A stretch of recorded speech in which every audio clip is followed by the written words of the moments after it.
YouTube? Welcome to another episode of Ahead of the Game podcast, week 2 reaction. Now, this week was crazy. We had everything we wanted. We had onside kicks. We had last minute field goals. We had last minute penalties on the field goals. We had blowouts. We had unexpected injuries happen. Not that we wanted to happen, but we had unexpected stuff happening. Don't forget to hit that subscribe. Make sure those notices on. Love talking to you guys. Best season of the year. But let's get right into it. Let's talk about the Joe Burrow injury. So as I'm reading, I hear that it's turf toe. And if you guys never played sports and you guys never had turf toe, that shit hurts. it hurts. Let's just imagine this. It goes from your toe all the way down to your foot, and it feels like something is twisting your foot. At least that's what it felt for me. And it's not one of those injuries that you can really do anything about because it's your foot.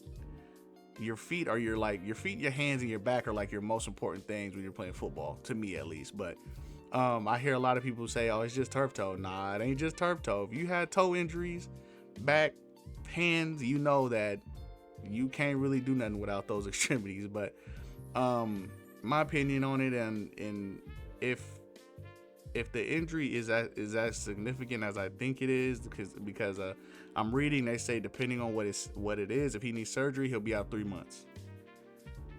I don't think you can put your season in the hands of a Jake Browning. No offense to him. Some guys are just backups in the NFL. They just come and win you a game or 2 or 3. And that's just a reality that they have to live with. And my thing was, I was thinking, do they go, watching the Falcons play, do they go and get a Kirk Cousins from the Falcons? They'll have to trade for him. But the decision they got to make is, do we put our season in Jake Browning's hand? Because 3 months is about November, early December. If everything goes right, can he play 14, 15, 16 games? Because you're 2-0 right now. That's the big decision that I think the Bengals have to make. They're 2-0 right now, and do we want to put our season in the hands of a Jake Browning? You know what I mean? He did a good job leading your guys. I believe, I don't know if it was last year or the year before that, winning a couple of games. But do you go get a guy like Kirk Cousins that's just sitting there in Atlanta, a veteran guy who he proven he can win games, he can lead a team. But do you put your job essentially as a coach in the hands of a Jake Browning, or do you go get a Kirk Cousins? For me, I will go get a Kirk Cousins, just because if I'm 2-0, I'm sitting good right now. Usually we don't start off this good. We don't start off 2-0. We usually start off 1-3, 1-4, or whatever. We're sitting good right now, and I will go get a Kirk Cousins, because he's just, even though I'll have to trade for him, he's just sitting in Atlanta. I mean, what's the worst that can happen? You know what I mean? So for me, this is, and for the organization of the Bengals, and this has nothing to do, this is no disrespect to T. Higgins, Jamar Chase, and none of those guys. This is what happens when you prioritize, your skill guys and not your offensive line. And this has been the story for Joe Burrow for the entirety of his career. Back to his rookie year when he tore his ACL, he's injury prone. Let's put it like that. Now he's injury prone. And this is what happens when you prioritize your other guys other than the guys in the middle. And I can't really name not one offensive lineman on the Bengals offensive line.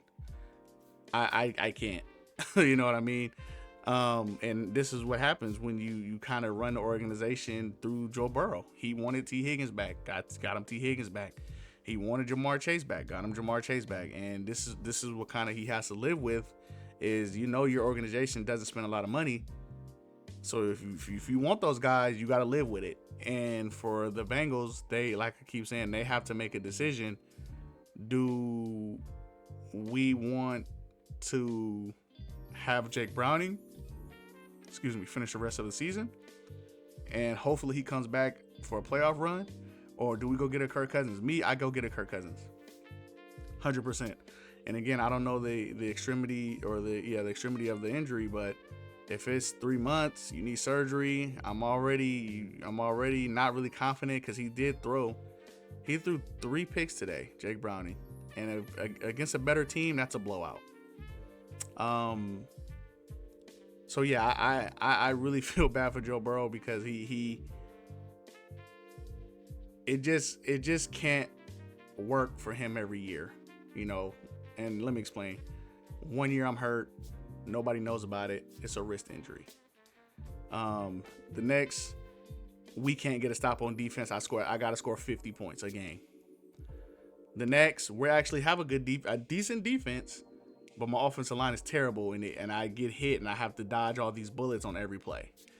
And for Joe Burrow, again, as the leader of the squad, they're really building a team around you and what you want. And if you don't want to, and if you don't want them to build that offensive line, you just got to live with having some pretty toys on the outside of Jamar Chase and T. Higgins. Again, it's no disrespect to those guys. Hell of players, hell of talents. But again, you know your front office doesn't spend a lot of money. You know this.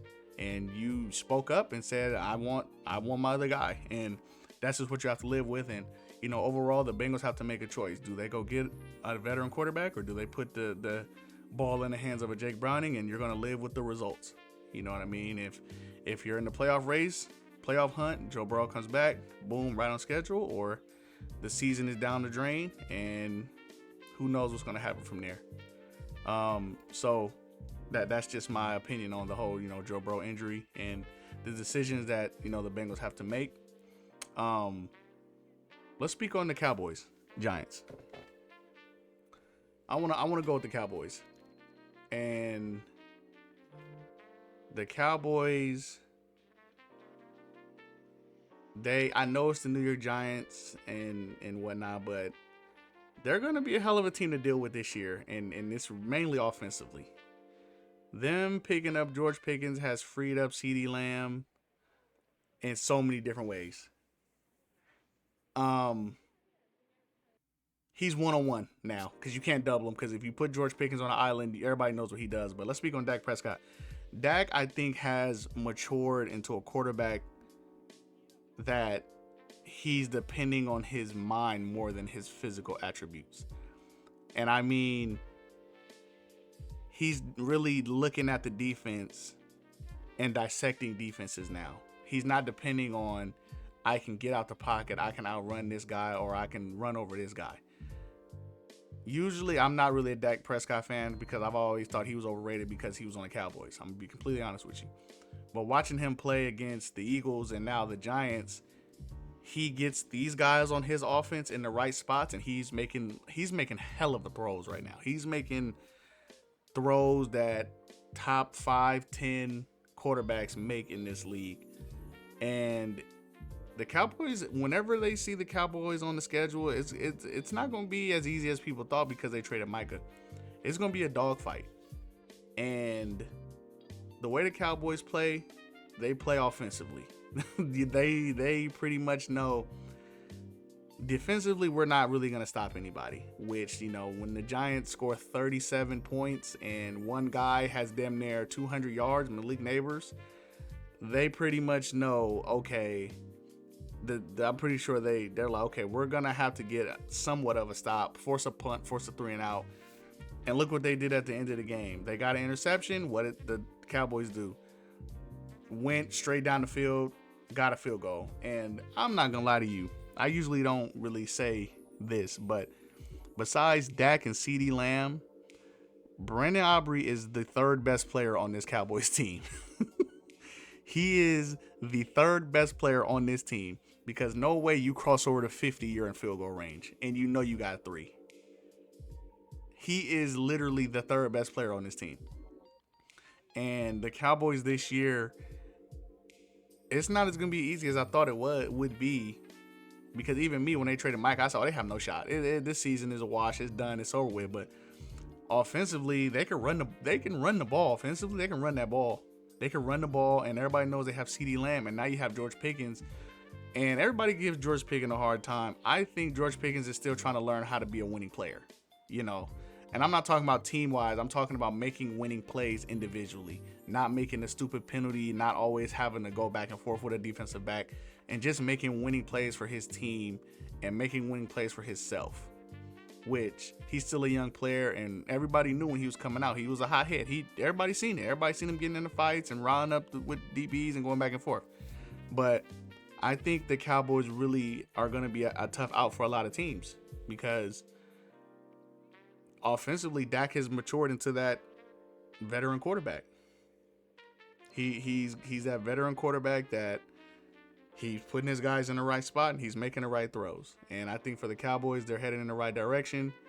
And I think they're going to be a hell of an out for any team that they play. It's not going to be a blowout. It's not going to be anything like that. It's not going to be a blowout. It's going to be a shootout.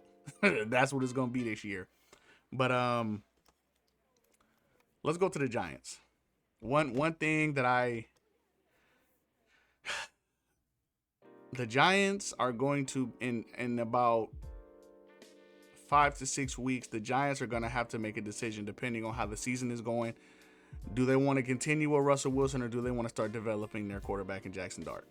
And that's just another conversation for another video, but that is something that I thought about watching this game, because one thing that I hated about Russell Wilson, and this shit pisses me off, is he lives on the moon ball or die. He has nothing else.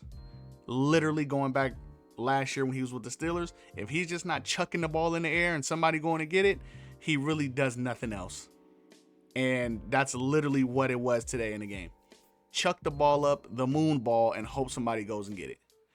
And he lives by that and dies by that. And it pisses me off because it's like, can you do anything else besides that?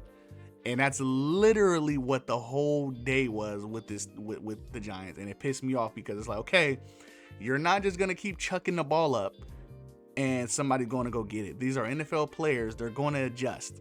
And what happens? He lives on it and nobody's there. He throws a pick to lose them the game. Played a hell of a game. 300-400 yards, I believe. I don't know the stat, by the number, but hell of a game played by him. But you cannot keep doing that against NFL players. You're not going to keep chucking the ball up and hoping somebody goes and get it. You have Malik Neighbors. He's a hell of a player, hell of a talent. But these are NFL players, NFL defenses. They are not going to let you keep doing that. And it always pissed me off. It's literally moonball or chuck and hope somebody goes and gets it. And if you see, when that's not working, he has nothing else. Last week against the Commanders, he tried it. It didn't work. And they wanted to bench him. Again, hell of a game played by him. But you cannot live by that. You cannot live and die by that. And that's why I think, depending on how this season goes, the Giants are going to have to make a choice. Do we want to, if they're 0-2 right now, if they drop, I think 2 more games, I think it's done. I think it's time to start developing Jackson Dart and start developing him for next year. If you go 0-4, I don't know the schedule, but if you drop 2 more games, 3 more games, I don't know how long you go with Russell Wilson, because the reason why you signed Russell Wilson, it was because you wanted to have a legitimate season. Your job's on the line, Dayball. Your job's on the line, so you go get Russell Wilson. You want to have a legitimate chance this season to show the organization or show the fans I'm the coach and I can get us some wins. But again, with Russell Wilson, you have to live by that goddamn ball being thrown in the air and hoping somebody goes down with it. Again, you got Malik Neighbors, hell of a talent, number 1 receiver. He's going to be a top 5 receiver in years to come. You cannot live on that. You cannot. A whole 18 game season, you can't live on that. But I think overall they played a good game, and they should have won this game. The Giants should have won this game. But again, Russell Wilson that was the play of the game, because you went to overtime. Everything that happened in regulation doesn't matter. Overtime is a new game. It's 0-0. He throws a pick. Why? Because he wants the moon ball. Nobody's there. He throws a pick. But I think this Giants team defensively is going to be a hell of a defense to deal with the weeks to come. They can rush forward and get pressure. I'm talking about insane pressure. Brian Burns, Abdul Carter, Kayvon, they can rush forward Dexter Lawrence and get insane pressure like they're blitzing. All they need is some offensive help, which they got 37 points, but you seen those defense, they're tired. They're tired. But again, I think the Giants have a legitimate front 4, and I think they're actually headed in the right direction. And if you want to keep living off that moon ball, Russell Wilson, have at it. But for me, I even made a tweet on it like, is that all he's gonna do? Like, is it literally all he's gonna do is just throw the ball up and hope and pray? Because that's where it got to the point where it was okay. We see him 1-on-1 with Kyrie Elam. Let's give him a shot. So he's down there somewhere.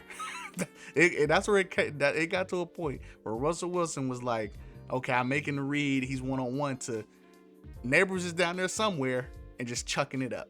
So eventually you either gotta live, you gotta die with the moon ball. And Cowboys Giants, those are my big takeaways from that game. I think the Cowboys are headed in the right direction. They're gonna be a hell of an out for any team, and New York is headed in somewhat of a good direction. If you want to live and die by him just throwing the ball up and hoping and praying, that's the whole offense for the year. Hey, have at it. And defensively, they got it. Rush 4, play back, and they can get insane pressure rushing 4 too. Like watching this game, Dak Prescott, he was a little bit fidgety in that pocket with those 4 guys coming. But overall, I think both teams are headed in a good direction. I just think that the Giants need to figure it out offensively, what they want to do. Chuck it up and hope and pray. Hey, have at it. But the big game of this week or this weekend, is it time to panic for Patrick Mahomes and the Chiefs? They're 0-2, and their schedule, it doesn't get a lot easier. I mean, you got the Giants coming up, but the goddamn Chiefs and that offensive line and the way Patrick Mahomes had 70 yards rushing in the first quarter because they have nobody is alarming. So let's start off with Philly. Everything seems so hard with Philadelphia offensively. Everything seems so hard passing the ball. I just think offensively, I don't know what they're gonna look like. I know they like to run the ball, but it's kind of hard to put into words how hard it looks for Philly offensively. It really looks hard. And I was watching Tom Brady said the same thing. Everything is so hard, like passing the ball wise. Everybody knows Philly likes to run the ball. Running the ball to them is easier. If they could run the ball every play, they would. But AJ Brown, Devontae Smith, you got 2 elite guys that really don't see any action, and it's because it's so hard for them to pass the ball. It is so hard for the Eagles to pass the ball. And I don't know if it's because they have another offensive coordinator or it's because that teams are just, I don't know. Honestly, I really don't know. I don't want to blame it on Jalen Hurts. He's a Super Bowl winning MVP, Super Bowl champion. I don't know if it's because of him, but it just looks hard on offense. I mean, just watching this game, it should have been a blowout. I mean, your defense is giving you turnovers and you're kicking field goals. Again, if they can't run the ball, they have literally no offense. I think Jalen Hurts had 95 yards passing or some shit like that. I don't. Again, for Philly, they have an identity. They stick to what they stick to what they want to do, and that's run the ball. But I mean, 95 yards passing. I think eventually. And I know AJ Brown probably isn't. He's not gonna, complain or anything. But he's gone. I think at the end of this year. I think winning games is all good and winning Super Bowls is good. But again, as a receiver, you want to get the ball. You want your numbers. You want that 100-yard, 2-tug touchdown game. And for him, he's won a Super Bowl. And I think for most people, after you win that Super Bowl, it's like, okay, all right, I'm still a receiver. I still want to make plays. I still want the ball. And I know for sure he's trying his best not to really say nothing because he's been down this road every year, time and time again. But this season, it seems worse. It seems like they're not even trying to get him the ball. It doesn't even seem like they're trying to pass the ball. And for Philly, again, they have a formula. They're going to stick to it. But you got players that want to make plays. So, again, I think Philly, everything just looks hard. It looks hard offensively. And I think A.J. Brown, he's going to eventually want to be out. Because, I mean, winning games is all good and dandy. But after you won the Super Bowl and you won games, it's kind of like, okay, I'm not just out here for cardio. I'm not just out here to be running routes. You know what I mean? And to be completely honest with you, the Chiefs aren't the same Chiefs defense that they've had. So I can't really make that excuse of when they had a lot of these elite guys. Um, but yeah, I just think that the Eagles, it's a lot harder on offense. Defense, I think they're fine. Defense, they brought back the same guys, the same coordinator, and they just added some. They just added a couple more guys. But defensively, I think they're fine. Um, Now let's speak on the Chiefs. Offensively, with Worthy and Rashee Rice out, they have nothing on offense. It was so bad that I'm watching this game and I'm like, how long is he gonna have? How long is Mahomes gonna have to just scramble out the pocket and make a play? How many times is he gonna have to do that? Because literally, the first quarter, that was the Chiefs' offense. I think he had 70 yards in the first quarter rushing. Mahomes did. It was that fucking bad. They couldn't run the ball. It's hard to run on the Eagles, I get it, but nobody was getting open. Nobody. And he was doing everything. Again, I'm a Raider fan, but again, Mahomes was doing everything he had to will his team to get points. And with Worthy and Rashee Rice going, they're 0-2 right now, and their schedule doesn't get any easier. Is it time? I don't think it's time to panic, but if you're in an 0-2 hole and you got some games coming up, that you gotta win, because you can't start, which I don't think they're gonna start 0-3 or 1-3 or 1-4 or whatever it is, but I think you can't have Mahomes trying to be Superman out there, man. Travis Kelce is old. We all see it. He's old, man. He doesn't move the same. He'll pop here and there, but this is what happens in the NFL. Father time waits on nobody. He'll make a play here and there, but that Kelce Mahomes combo is it's done. If we're being honest, it's kind of done. And just like the Eagles, the Chiefs, everything looks hard. Everything looks hard. Their offensive line is still trying to figure it out. And is it time to panic? All my Chiefs fans, is it time to panic? Is it time to really start getting worried for the first time really ever in the Mahomes era? Is it really time to start saying, okay, hold on, we need to figure it out. We need to see what we can do. And Rashee Rice is out for the next, 4 games, and Xavier Worthy dislocated shoulder. I don't know how long, the timetable for that injury is. And we have Kelce, but he's the old Kelce now. He's not the old Kelce that we're used to. And we really can't run the ball because we don't have any deep threats down the field. We have Hollywood Brown and we have Tyquan Thornton. He's really the only person that's really making plays, but consistently, what are we going to do until those guys come back? Again, you can make a splash play here and there, catch the ball for a first down, make a big play, but through a 4-quarter game and games over time, can you be consistent, that consistent playmaker for Mahomes? And right now, I don't think they have it. For me, I wouldn't be panicking, because as long as I got 15, we can rattle off 5-6 games in a row. You know what I mean? But I just think that it might be time for him to take a look in the mirror, and Andy Reid's a hell of a coach. He'll do something, but right now it's not looking too good for the Chiefs. You're 0-2 right now for the first time, I think, since Mahomes' second year in the league or whatever it is. But defensively, the Chiefs are. Let's speak on the defense.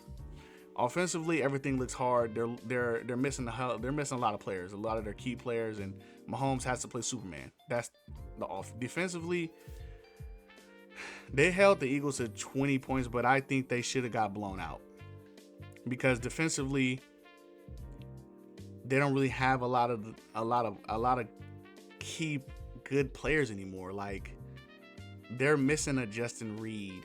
Like those low-key players that everybody really didn't, think that they were a big factor, like a Justin Reed or even a Snead. You know what I mean? They're just missing a lot of players. And I think it's gonna come back, because how long is Spags gonna run the same defense? Because this is the second game in a row that I've seen. We all know what's coming, and the offense knows what's coming, and he gets burnt by it. Third and medium, third and long, he's sending the house, leaving his guys one-on-one. You don't have the players to do that anymore. You have Trent McDuffie, cool. You don't got that Snead over there no more. You don't got Justin Reed over there no more. You don't have a lot of the guys that you're used to having on the defensive side of the ball. And he's going to run his defense again, I know. But just like in week 1, they knew, just like everybody else knew, oh, he's coming. He's sending everybody up there. He's come. How long are you going to run a no blitz on third and medium, third and long? We all know it by now. Even I know it shit. He's watching this guy coach, hell of a defensive coordinator. But I just think that he does that because they don't have a consistent pass rusher on the edge. I think that a lot of teams double team Chris Jones, and other than Chris Jones, they have no consistent pass rush. I think Karlaftis was a product of the people around him. I don't think he's a legitimate edge rusher. Hell of a player, but I don't think he's a legitimate edge rusher. But I don't, I don't think they have that guy that can third and medium or long go get the quarterback or pressure the quarterback or make the quarterback get rid of the ball quick instead of Chris Jones. Again, I think Karlaftis is a hell of a player. He has a lot of sacks, but I think he is the product of the people around him. All those guys that they had that are no longer there, I think made him look better than what he is, to be honest with you. And that's a lot of that is what a lot of Chiefs players, aka L'Jarius Sneed, aka Justin Reed, but I'm not gonna name any players. But again, I'm not gonna hate. Chiefs are Super Bowl champions. They're gonna figure it out, but I think it's time for them to probably look in the mirror. I don't think it's panic time. You got 15 right there, but it's not looking too good. It's not looking too good for them. And if I was a Chiefs fan, I would be a little bit worried because it's like Mahomes can't have 70 yards of rushing in the first quarter. He can't. You can't sustain 17, 18 game season having him rush for 70, 50, 60, 70 yards and consistently trying to make something happen. I want to talk about this last game. Let's talk about. I'm not gonna talk about the Lions because the Lions, they looked back. They did it. I think they had a hiccup last week against the Packers. First game with two new coordinators and just trying to figure it out. I want to talk about the Bears and how long Ben Johnson is going to allow Caleb Williams to really not run his offense effectively. And I said this on a prior video. The Bears cannot run the football. The Bears can't run the football, and you can't put the ball in Caleb Williams' hands 30 to 35 times and expect to win a game just yet. You can't do that yet. So with those being hand in hand, they ran the ball a little bit, but again, you can't put the ball in his hands a lot of times for him to go win us a game. It's going to be a disaster, which was today. And I'm not going to put all this on Caleb Williams because he doesn't play defense, because that defense looked overwhelmed. I don't know what they were seeing. But offensively, when you're struggling, you can't have your quarterback missing throws that are easy. Watching this game, it was out of hand probably in the third quarter. So just seeing Ben Johnson, I don't know how long he's going to allow this to happen offensively. I'm not saying that they're going to start Tyson Bagent. But the way Ben Johnson's attitude is, it's his way or the highway. Let them drop 2 more games. He's going to do some drastic stuff. I'm not going to spend a lot of time on this game, but I just think I think Caleb Williams and Ben Johnson, they're clashing and they're not coinciding. I think Ben Johnson is trying to tell him how to play quarterback and not teach him how to play quarterback. I get that you have certain expectations for your quarterback and you hold your quarterback to the highest standard, but it gets to a point where you did this wrong. What is this read? What is it? And you can kind of tell that's the way he coaches. What is this? I need this to be like this. Why did you throw this? It gets to a player's mentality. And I'm not saying that, this is exactly what Ben Johnson does, but you can tell in his interviews how his personality is. Because when I heard him say, or an interviewer said, do you think that Dan Campbell ran a score up on you on that 4th down when they could have kicked the field goal, the game was out of hand? Nah. What did he say? He said, nah, what do you want them to do? They go for it over 4th down over there. So I don't think it's running up the score. It's kind of like this arrogance. And you can kind of tell when a person is arrogant the way they coach. It's why did you throw that? I need it to be like this. This is not how the way it's supposed to be ran. Where are your eyes at? Where's your feet? Look at your feet. It's if in this game of football, it's all about confidence. And if you can't instill confidence in your quarterback, it's gonna be a long season for you. And it's already shit. 0-2, you just gave up 50. It might be a long season for them. But again, I just wanted to really harp on, do the Bears and Ben Johnson and Caleb Williams offensively and defensively, they don't have an identity. Offensively, they're trying to make it the Caleb Williams show. He's not there yet. Defensively, I don't know what they're doing. I don't know what they're doing defensively. Offensively, they want to try to run the ball, but they really want to see what Caleb Williams has. Ben Johnson does. He wants to see if he can run his offense.